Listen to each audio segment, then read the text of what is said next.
Preparing for a financial analyst at ScottishPower interview? You've reached Candy Mentor, and this video is for you. We'll walk through 25 key questions you're likely to face. For each question you'll see a sample answer followed by the key points to cover. Subscribe, like, and share, and drop a topic request in the comments. Question 1. Why do you want to become a financial analyst at ScottishPower? ScottishPower appeals to me because finance directly supports the transition to a more reliable, lower-carbon energy system. I am attracted to a role where analysis influences investment, operating performance, and customer outcomes rather than remaining purely theoretical.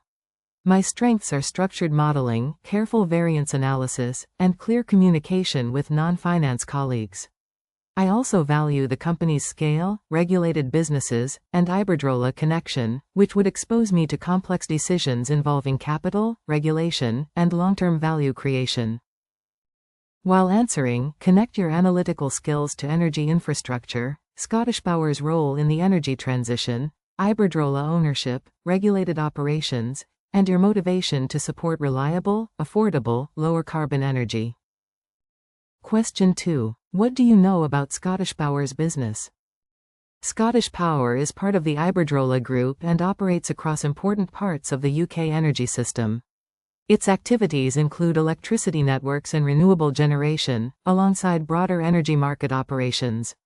The business therefore combines regulated returns, capital-intensive infrastructure, development risk, market exposure, and customer responsibilities. What interests me is the balance between maintaining reliable service today and investing for electrification and net zero. A financial analyst must understand both the accounting numbers and the operational drivers behind them.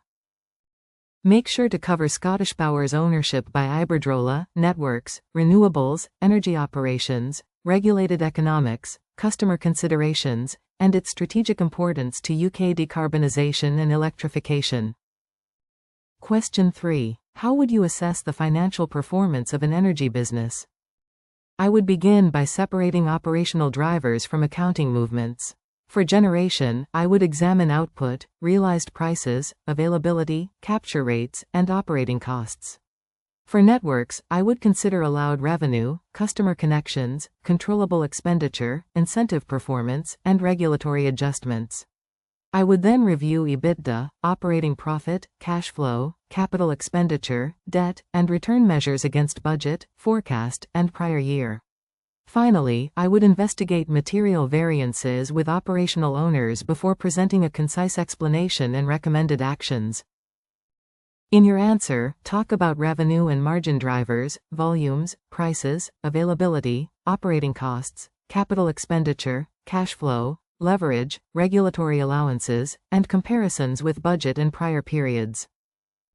Question 4. Explain the difference between profit, cash flow, and free cash flow. Profit measures accounting performance after recognizing revenue and expenses under accrual principles. Cash flow measures actual cash entering and leaving the business, including operating, investing, and financing activities. Free cash flow is generally operating cash flow less capital expenditure, although definitions vary. A utility may report profit while using cash because it is funding major network or renewable investments, building working capital, or recognizing non-cash gains. I would always reconcile profit to cash and clarify the definition used. Be sure to mention accrual accounting, non-cash items, working capital, capital expenditure, financing flows, and why a capital-intensive utility can report profit while consuming significant cash. Question 5. How would you build a monthly financial forecast for ScottishPower? I would start with actual year-to-date results and establish a driver-based forecast for the remaining months. Inputs could include demand, generation, prices, network volumes, headcount, inflation, maintenance, project spend, and regulatory assumptions. I would document ownership, refresh timing, and source data, then compare the new forecast with the prior version through a quantified bridge. Finally, I would test downside and upside sensitivities, challenge unusual assumptions, and communicate the key risks rather than presenting unsupported precision. Focus on integrating historical actuals, operational assumptions, commercial inputs, regulatory expectations, project milestones, seasonality, sensitivities, ownership, and a clear bridge from the previous forecast. Question 6. What is variance analysis, and how would you perform it? Variance analysis explains why actual performance differs from a plan, forecast, or prior period. I would first identify material movements, then split them into drivers such as price, volume, mix, timing, FX, inflation, efficiency, and one-off items. For example, higher generation revenue may reflect both stronger output and better prices. I would validate the explanation with business owners, distinguish permanent from timing effects, and conclude with the forecast implication or action required. That makes the analysis decision useful. Mention budget versus actual and forecast versus actual analysis, materiality, price-volume mix effects, timing, one-offs, root causes, accountability, and actions rather than merely describing numerical differences. Question 7. How would you analyze a large adverse operating cost variance? I would first confirm that the variance is real by checking coding, accruals, cutoff, and data completeness. Next, I would decompose it by cost category, site, supplier, and period, separating timing from genuine overspend. I would ask whether inflation, emergency maintenance, procurement changes, or operational events explain the movement. Then I would determine whether the cost is recoverable, controllable, or likely to recur, update the forecast, and present management with both the root cause and corrective options. In your answer, cover data validation, cost category decomposition, timing, accruals, procurement, inflation, maintenance, operational causes, controllability, forecast impact, and escalation thresholds. Question 8. What makes financial modeling for utilities different from modeling a typical company? Utility modeling requires a longer horizon and closer integration between operational, regulatory, and financial assumptions. Assets may operate for decades, while returns can depend on regulatory frameworks, allowed expenditure, inflation, and incentive mechanisms. At the same time, generation and supply activities may face weather, demand, and commodity price volatility. I would therefore model asset additions, depreciation, operating costs, funding, cash flows, and sensitivities together. The key is maintaining transparent drivers so users can understand both resilience and downside exposure. Discuss long asset lives, regulated returns, significant capital expenditure, operational and market volatility, weather, seasonality, depreciation, financing needs, and the interaction between regulatory and commercial assumptions. Question 9. What is a regulated asset base, and why is it important? A regulated asset base is the value of assets recognized by the regulator for a regulated network business. It typically supports the calculation of allowed returns and depreciation, alongside other adjustments and incentives. It matters because investment decisions, revenue expectations, and long-term cash flows can depend on how expenditure enters and is recovered through that framework. In practice, I would monitor additions, disposals, depreciation, inflation, and regulatory decisions, then connect those movements to forecasts and funding requirements. Explain the regulated asset base as the value of qualifying regulated assets, its role in determining allowed returns and revenue, investment incentives, depreciation, and the importance of regulatory assumptions. Question 10. How would you evaluate a proposed renewable energy investment? I would assess the investment through an integrated project model. Key inputs would include construction cost and timing, capacity, load factor, degradation, operating expenses, grid connection, power price assumptions, contract structure, tax, financing, and decommissioning. I would calculate NPV, IRR, payback, and cash flow requirements, then stress test delays, cost overruns, lower output, and weaker prices. I would also consider strategic value, regulatory support, and portfolio diversification, because a project can be attractive beyond its base case financial return. Be sure to mention capital cost, operating assumptions, generation, power prices, contracts, construction risk, financing, tax, NPV, IRR, payback, sensitivities, and strategic or regulatory benefits. Question 11. How do NPV and IRR help with investment decisions? NPV discounts expected future cash flows at an appropriate required return and shows the value created in today's money. A positive NPV generally indicates returns exceed the cost of capital. IRR is the discount rate that makes NPV equal 0, so it provides an intuitive percentage return. I would not use IRR alone because it can mislead with unusual cash flow patterns or different project sizes. I would compare NPV, IRR, risk, funding capacity, strategic fit, and scenario outcomes. Focus on discounted cash flow, time value of money, cost of capital, value creation, reinvestment assumptions, multiple IRRs, scale differences, and using both metrics with strategic and risk analysis. Question 12. How would higher interest rates affect ScottishPower's financial performance? Higher interest rates can increase interest expense on floating rate debt and raise refinancing costs when maturities are renewed. They also increase discount rates, which can reduce project NPVs and asset valuations. The impact may be moderated by fixed-rate debt, hedging, regulatory mechanisms, inflation linkage, or the timing of allowed returns. I would review the debt maturity profile, hedge effectiveness, covenant headroom, investment pipeline, and sensitivity cases, distinguishing immediate earnings effects from longer-term funding and valuation consequences. Mention borrowing costs, refinancing, discount rates, project economics, regulated returns, inflation linkage, hedge positions, cash flow, valuation, and the distinction between immediate and longer-term effects. Question 13. What working capital issues would you monitor in an energy business? I would monitor receivables, payables, inventory, collateral, settlement balances, and customer-related cash movements. Energy businesses can experience significant volatility because prices, weather, consumption, and market collateral requirements change quickly. I would track debtor aging, collection rates, supplier terms, billing accuracy, inventory days, and cash conversion against plan. I would also distinguish structural working capital needs from temporary timing. If liquidity tightened, I would escalate the drivers early and assess whether forecasting, collections, procurement, or hedging actions could help. Cover receivables, payables, collateral, inventory, settlement timing, customer balances, commodity volatility, cash conversion, seasonality, liquidity, and operational controls over billing and collections.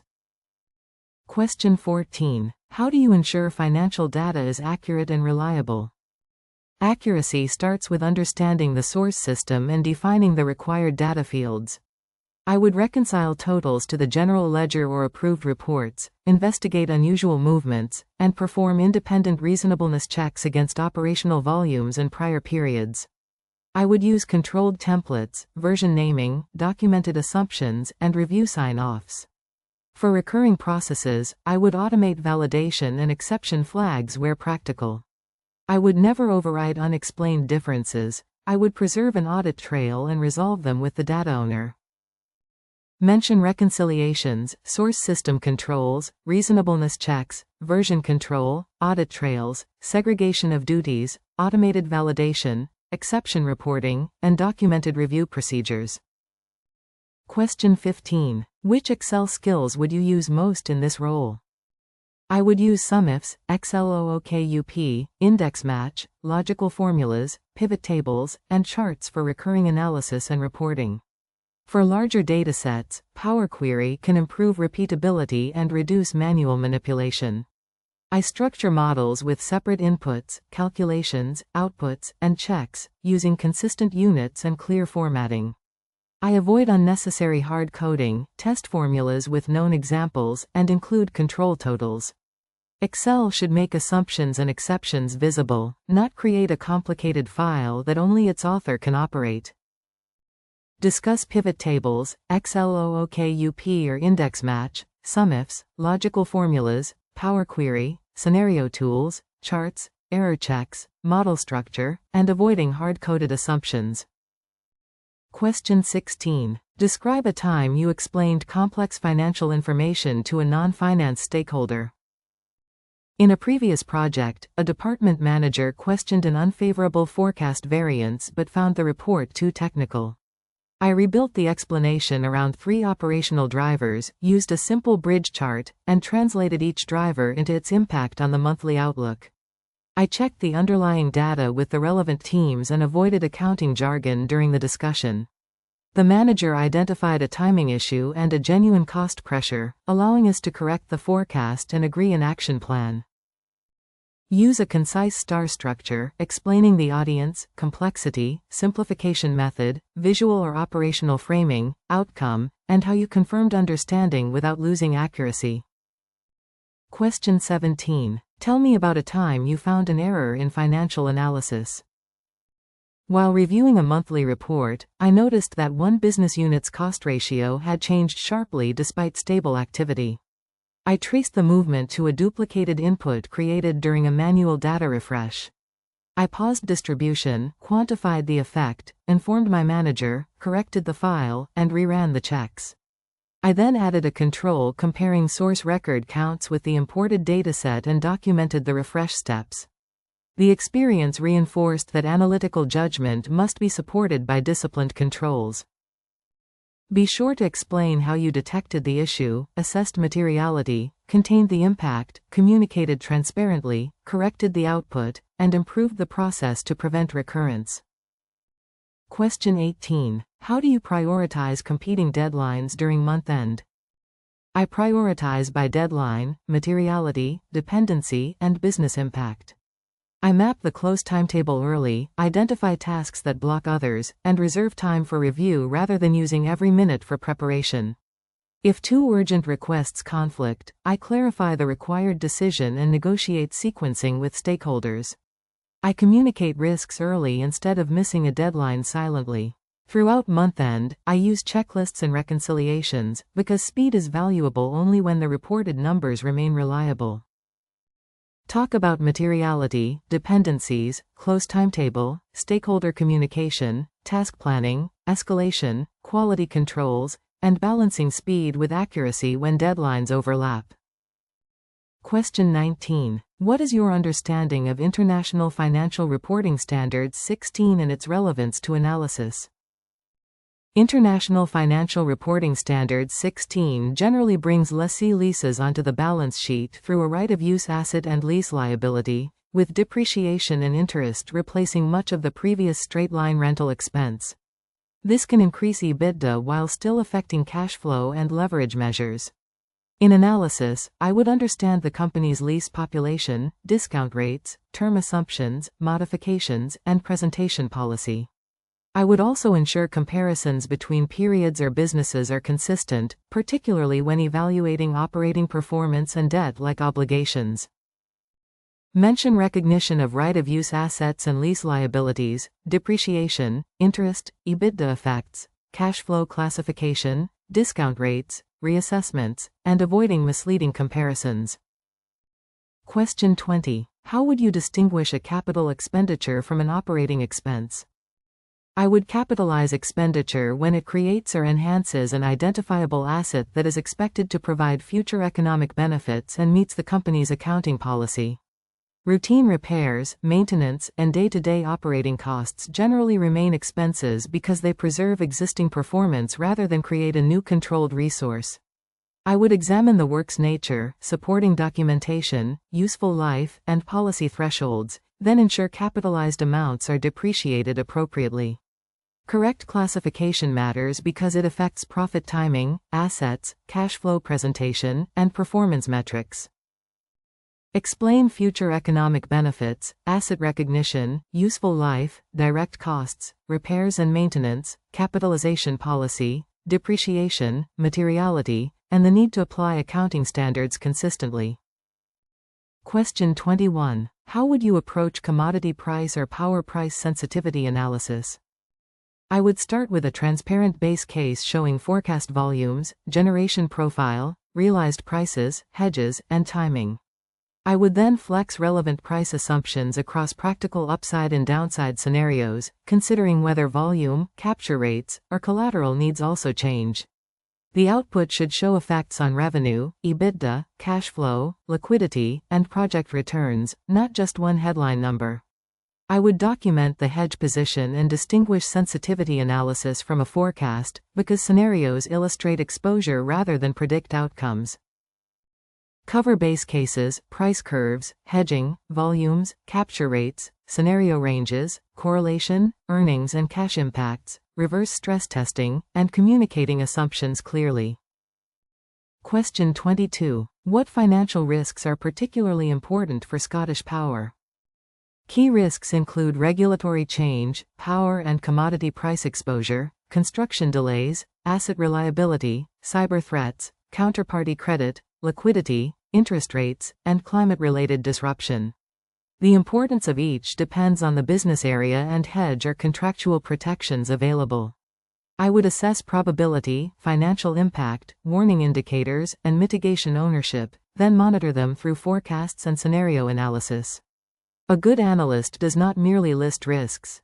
They explain how risks could affect earnings, cash, investment delivery, and stakeholder outcomes. Mention regulatory, market, commodity, construction, operational, cyber, credit, liquidity, interest rate, climate, and reputational risks, plus mitigation, monitoring, and escalation. Question 23. How would you assess a renewable project that is behind schedule and over budget? I would freeze the original assumptions and build an updated estimate of cost to complete, commissioning date, lost generation, financing costs, and required contingency. I would identify the root cause and assess contractor obligations, liquidated damages, insurance, supply chain issues, and regulatory consequences. Then I would rerun NPV, IRR, cash flow, and covenant sensitivities under realistic scenarios. I would present management with the quantified gap, recovery options, decision points, and ownership, rather than simply reporting that the project is late. Focus on updated cost to complete, schedule impact, contractual protections, revised commissioning, financing, NPV, contingency, root cause, scenarios, governance, and escalation of material risks. Question 24. How would you improve a recurring finance reporting process? I would first map the process from source data to decision, identifying manual steps, rework, delays, and control gaps. I would ask users which outputs they actually need, then standardize definitions and automate repetitive transformations where possible. For example, Power Query and controlled templates could replace manual consolidation while retaining review checks. I would pilot the change, compare processing time and error rates, document ownership, and train users. Improvement should produce faster reporting without weakening governance or transparency. Discuss understanding the current process, stakeholder needs, root cause analysis, standardization, automation, controls, measurable benefits, user testing, documentation, and sustainable ownership. Question 25. Why should ScottishPower hire you for this financial analyst role? You should hire me because I combine strong financial fundamentals with a practical, collaborative approach. I can build and review models, investigate variances, reconcile data, and communicate conclusions clearly to operational stakeholders. I am also motivated by ScottishPower's role in delivering infrastructure for a changing energy system, so I would take time to understand the business drivers behind the numbers.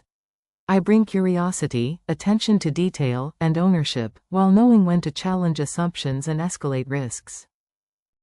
Be sure to combine technical competence, commercial curiosity, accuracy, communication, teamwork, energy sector motivation, integrity, and evidence that you convert analysis into practical decisions. If you are still with us, congratulations, you are much ahead of the rest and serious about preparing for your interview. We hope we were able to add value to your preparation and create some helpful content. Do not forget to like and share this video. Your small act can do great things for us.